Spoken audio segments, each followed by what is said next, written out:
What's up, everybody? Time for another edition of Haas Talks, and joining me in studio now, a guy that I've been able to kind of watch him grow up a little bit.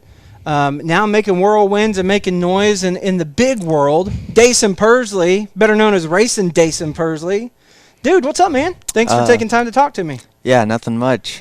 Just got done running the sprint car and stuff, and it's always fun to come here to Port City and kind of run the micro whenever I can. So let's just jump right into things. People may or may not know that you come from a racing family. Your dad raced full-body cars, had the Yosemite Sam on there, and did that whole deal. Let's just start from your first experience in racing. What do you remember? Yeah, so my dad raced modifieds, late models, and all that. So I really didn't know. I really wasn't old enough or even born yet to watch him race. So came out here to Port City and watched my uncle Alex Steenkamp race, and I knew I wanted to do that. And then we kind of got a junior sprint and practice a few times, and I ended up getting upside down in practice. So then I told my mom I liked football better than racing. So we kind of went that route for a little bit, and then I think at the shootout, we bought Andrew Dill's car that night as soon as I told my dad I wanted to go racing. So from there on, now you're just all of a sudden right back into racing. Throughout the years, you've kind of made the move through the micros, running A-Class and Outlaw and Non-Wing. You ran a lot with the Now 600 series and won some championships with them. I think back-to-back restrictor champion, if that's right. Had some pretty big wins along the road through there. When was the first time that you really felt that this is what you wanted to do, be a race car driver? Definitely probably when I won the first restrictor championship with the Now 600 series. But I just kind of knew I wanted to race, but I didn't know where I placed and how good I was and everything. And then my dad bought two brand new Sawyer chassis, and I knew that I really, really wanted to race then. So ran that for a while. Then I kind of hopped into A-Class and dabbled with a little bit of non-wing stuff. And I remember my first couple races, I was terrible. I spun out every time when I got non-wing and everything. But I finally be able to pick it up towards the 2 years ago, I guess. And it's always fun racing with Frank here. I've never beat him yet here, so hopefully we can do that tonight. Port City, that's kind of where you cut your teeth and you really learned how to race here. What's your going track to track now? How do you judge racetracks? Are you watching film whenever you go into these other racetracks? How do you judge and get ready for a different racetrack? Definitely watch a lot of YouTube videos, I guess. Just look up the tracks, and usually like with the USAC stuff, what I'm doing now, I've never really been at any of those tracks, so it's good to have YouTube, Flow Racing, and everything to go back and watch those films, especially in the midget stuff where it's a little bit tougher and you have people that's already been to that track to 4 or 5 times, and it's my first time, but. Yeah, just tools, I guess, you could really help you, and just knowing what the track surface is as soon as you get there, where you don't have to go look at it and study it. You already know going into the weekend what it's going to do and everything like that. You're a big iRacing guy. You actually won a pretty big, prestigious iRacing event. Does that help you in some cases as far as just maybe giving you a little bit of a sense of what the track's going to be like whenever you get there? Definitely iRacing helps in some situations, but most of the time it's not really like the racing stuff. The setup stuff's not really the same, so you can't probably learn too much. But like I've never been to Eldora, so I had a lot of laps on there, and then unfortunately it got canceled this year. 4 Crown did, but hopefully would go back next year and everything, and the whole COVID situation clears out. But the walls are really the same. The track scanned perfectly, so you can really get a balance on where the wall kicks in, say if you're trying to run the fence, and where it doesn't, so you can get a good line, but usually the transition to the car to iRacing is usually not the same. So let's talk about real quick. You're how old? 16? 15? 15 years old. When was it that was it your dad that told you, hey, some guy named Keith Coons called and wants you to come sit in a car or come hot lap a car? Do you remember what that first time was like? So every time he won Chili Bowl, actually with Christopher Rico, and those couple years that he just absolutely dominated it after every Chili Bowl, and any time I seen him anywhere, I walked up to him and just said, I want to drive for you one day. So then he kind of remembered me towards that, and the first time, he kind of didn't know who I was, so I was just a kid and everything, but when I started doing that repeatedly every year, then he kind of watched me and stuff, and I remember at Wichita Falls, Texas, I really started talking to him then. That was my very first year in restrictor with racing with the Now 600 series, and then ran the shootout, had every run and involved Carson Elledge in my car, Brady Bacon, Zeb Wise, and I feel like that really helped us out, put our name on the map. Just having our names on the car really helped us out there, and they gave us a lot of recognition, of course, running up front and everything. But to drive for Keith, it's something else. It's a great opportunity. He gives you great cars every time you hit the track, so you can't really blame it on the equipment. It's usually the driver's fault, say, if you do something wrong, but it's really cool running for them. Your first year with Keith, it was all Power Eye stuff because you weren't old enough to run USAC. Do you feel like that year under your belt, coming into this season and racing USAC at all these different tracks against the different caliber of drivers that you're racing against now, do you think that kind of helped spring load you into this season? Yeah, definitely. The Power Eye stuff, it's just the only thing that's different is just the name of the series. Usually the same drivers go transfer over there, so I was kind of racing with the similar people. But USAC, you just go to these totally different tracks. Power Eye, you usually stay in Illinois and in kind of a smaller range of tracks that you know and you'll race from probably 4 or 5 times that year. And USAC, you usually only hit one track a year. So USAC, it's just different with the tracks, but Power Eye is just as tough as USAC is, I think, to win. 2020 has been kind of it hasn't been kind of, it's been a crazy year. With COVID and everything else that's come into play on everybody's radar, into everybody's schedule, you've had the opportunity to get into different cars. It's not just been midgets. Keith is putting together a sprint car program, and you and Buddy got to go run that at Attica, and then you ran last night.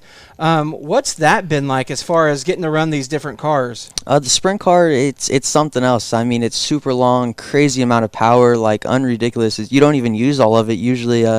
Attica was my first time, and I remember because they don't have any hot laps there, you just go straight into qualifying. So I remember I went in there and I basically drove it through the infield because I turned it like way too early, and I thought I was going to hit it like every single tractor tire down there. But luckily we made it out of the corner, and it's a big adjustment. I feel like I thought winged micros winged over, and there was a big deal with the wing, but that's nothing like the sprint car side of things. And to jump back and forth into midget and sprint car, it definitely helps you out going to all these different tracks. The speed really slows down once you get out of the sprint car and definitely hop into a midget. And I'll see and find out tonight if it even slows down in the micro.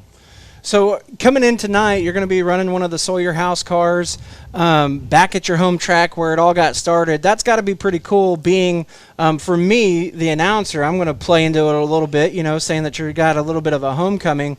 Do you have any sense of urgency or any sense of, goals or like any nervousness coming into this? I don't really have pressure. I don't really have any nervous or pressure. I really, really want to get a win in A-Class or non-wing here at Port. I only have one restrictor win ever at Port. That's just how hard and tough it is.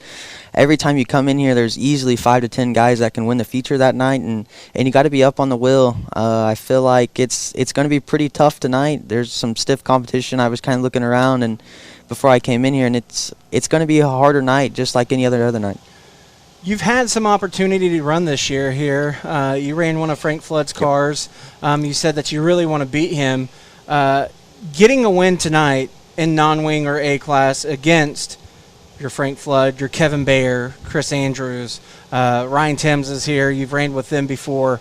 Kind of how do you think that would play into your season? I mean, would that be maybe one of the highlights so far for the year, or? Definitely so far. I feel like we just picked up our first midget run at Circus City, and that's usually the only win I got right now. So to win a non-wing or A-Class race here at Port City would definitely be up there this year, and hopefully I can pick up a few Power Eye podiums and then start building momentum up to maybe getting a win. Your first win comes at Circuit City. I really wish that I could have been there to see that. A great racing facility, a great racetrack, but you're also part of something bigger than just Daison Pursley. You're part of the Toyota family. You've gotten to spend some time with different folks, drivers, coaches, different things like that. For people that don't know, being a Toyota driver is more than just showing up and driving a car, right? Oh, extremely. They got a little Toyota Performance Center down in North Carolina, and every year after the Chili Bowl, and sometimes January, so about 2 weeks after the Chili Bowl, they kind of gather up a handful of drivers, and we go down there and meet each other, and we just talk about workout stuff, nutrients, eating healthy, how to be in shape, and And the sprint car last night, I don't think I've ever been so tired getting out of a race car before. That you really have to manhandle that thing around the track. But that just goes to help what Toyota does for us and to keep us in shape. And I got to probably work out a little bit harder after getting the sprint car, that I realized. But hopefully I'll get there. Being a Toyota driver for you, what does that mean for you personally? I mean, you've grown up in this world, and like you said, you've gone up to Keith year after year saying, hey, I'm Daison Pursley. I'm going to race for you one day. Maybe I need to try that. Hey, Keith, I'm Haas. I'm going to announce for you one day. Yep. Right? And just see where it goes. But what does that – I mean, you're 15 years old. For the past, let's just say 5 years, you've been going to the shootout. You've been going to the Chili Bowl. You've been watching this team grow and evolve. What is it like now being a part of not only the Keith Kunz, the KKM team, but the Toyota family and everything overall? It's definitely cool. I'm fortunate enough that they took me in at a younger age. I feel like I'm the youngest one that they ever took in before, and I'm glad they took a chance at me to really show that micro kids and 14 and 15-year-olds can do it and run up front. You don't have to wait till they're 16 or 17. But the Toyota family is something special. I mean, they know how to build good drivers. For instance, Christopher Bell, Kyle Larson was with them for a while and just happened to kind of say something and got off the NASCAR scene. But it's just part of racing, and I feel like he'll get back up there. But Toyota does something special. I mean, Christopher's moved up the ranks, and that's when I really, really knew I wanted to drive for Keith one day, is how easy Christopher moved up the ranks and how quick he did. And he raced right here at Port City in I-44, right where I grew up. So I knew if I could run up front here that it would be easier to kind of move up into the midget stuff. And now let's talk about that just real quick. In closing here, you're part of the KKM team. Cannon McIntosh is there, a guy that you raced here at Port City with. Kaylee Bryson, she's raced right here at Port City Raceway. Talk about that. I mean, as far as being teammates with those folks now. Yeah, it's cool because I always knew them running around the pits here. Always really friends. But to be their teammates now, it's kind of cool. We always tease Keith about how it's basically just an Oklahoma team now. That's pretty cool to have 3 Oklahoma drivers in Keith Kunz cars all at one time. Daison Pursley's kind of making his name right now, kind of hitting your strides. The national wins are going to come before too long. I mean, you're right there on the cusp of it. If you think 5 years ago you were just racing micros, where do you see Daison Pursley in the next 5 years? I hope to try to do the pavement stuff. I'm hooked up with Toyota, so there's really no excuse not to be able to try it. But if I have to run World of Outlaws full time, I mean, that's a dream come true to even do that and run that for a couple of years. But since I'm hooked up with Toyota and this close, I think the pavement stuff will be what I want to try and what I want to try to succeed at. A little bit of fun here real quick. Do you consider yourself a wing or a non-wing guy? Definitely non-wing. Do you like bull rings or do you like the big tracks where you can let them open up? Bull rings. Bull rings, elbows up. Do you like heavy tracks? Do you like slick to a cushion? Do you like being on the curb or being on the berm? Slick to the curb's pretty nice, but I like a little finesse on the bottom every now and then. So you're a little half and half type of guy. Yeah. Are you a sunrise or sunset type of dude? Sunset, definitely sunset. Are you calling or are you texting? Calling. Calling, yeah. man. Yeah. Are you Facebook or Twitter? Twitter. Twitter, 100%. Twitter, 100%. I feel like Facebook, the only reason I get on there is to find racing pictures of my car. That's about it. Do you like bacon or sausage? Definitely bacon, yeah. Hot dogs or hamburgers? Hamburgers. Mustard or ketchup? Ketchup. Tater tots or French fries?